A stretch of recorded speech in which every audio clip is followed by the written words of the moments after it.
Assalamualaikum warahmatullahi wabarakatuh. Apa kabar semuanya? Di sini saya akan menjelaskan tentang Pancasila dalam tinjauan historis, kultural, yuridis, dan filosofis. Yang pertama, historis. Berdasarkan sejarah, Pancasila mengandung seluruh nilai yang telah dan sedang dimiliki oleh bangsa Indonesia, oleh para pendiri bangsa kita atau The Founding Father, dirumuskan secara sederhana namun mendalam, yang meliputi 5 prinsip atau sila dan diberi nama Pancasila. Contohnya, bangsa Indonesia berjuang untuk menemukan jati dirinya sebagai bangsa yang merdeka dan memiliki suatu prinsip yang tersimpul dalam pandangan hidup serta filsafat hidup. Di dalamnya tersimpul ciri khas, sifat karakter bangsa yang berbeda dengan bangsa lain. Yang kedua, kultural. Pancasila lahir sebagai buah dari kehidupan bangsa Indonesia dalam budaya yang telah diturunkan dari generasi ke generasi, yang nilai-nilainya telah diterima dengan baik dari waktu ke waktu. Oleh karena itu, generasi penerus terutama kalangan intelektual kampus sudah seharusnya untuk mendalami serta mengkaji karya besar tersebut dalam upaya untuk melestarikan secara dinamis, dalam arti mengembangkan sesuai dengan tuntunan zaman.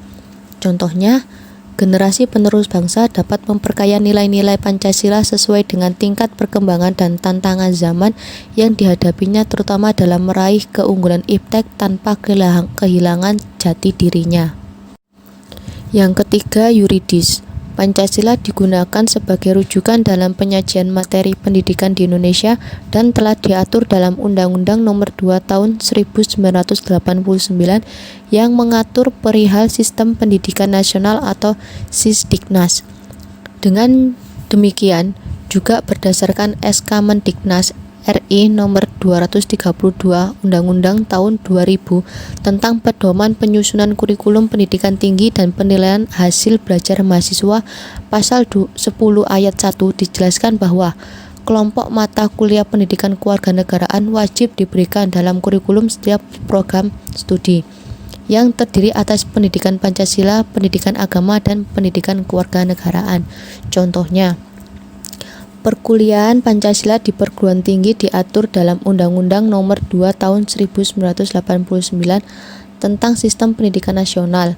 Pasal 39 menyatakan isi kurikulum setiap jenis, jalur, dan jenjang pendidikan wajib memuat pendidikan Pancasila.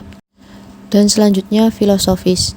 Pancasila menunjukkan bangsa Indonesia sebagai bangsa yang religius, beradab, serta digunakan lebih lanjut untuk menetapkan sistem perundang-undangan di Indonesia. Oleh karena itu, dalam realisasi kenegaraan, termasuk dalam proses reformasi dewasa ini, merupakan suatu keharusan bahwa Pancasila merupakan sumber nilai dalam pelaksanaan kenegaraan, baik dalam pembangunan sosial, ekonomi, politik, hukum, sosial budaya, maupun pertahanan keamanan. Contohnya, Pancasila merupakan konsep adaptif filsafat Barat. Hal ini merujuk pidato Soekarno di BPUPKI, dan banyak pendiri bangsa merupakan alumni universitas di Eropa, di mana filsafat Barat merupakan salah satu materi kuliah mereka. Pengertian Pancasila dibagi menjadi 3. Yang pertama, secara etimologis. Pancasila atau Sanskerta. Panca adalah 5, sila adalah peraturan tingkah laku yang baik, sila adalah dasar atau asah atau sendi, adalah kitab Tripitaka. Pancasila adalah berbatu sendi 5 atau dasar yang memiliki 5 unsur. Pancasila adalah 5 aturan tingkah laku yang penting. Yang kedua, secara historis. Perumusan Pancasila sebagai dasar negara tidak terlepas dari sejarah perjuangan bangsa Indonesia untuk merebut kemerdekaan. Dan yang terakhir, terminologis. PPKI segera mengadakan sidang tanggal 18 Agustus 1945.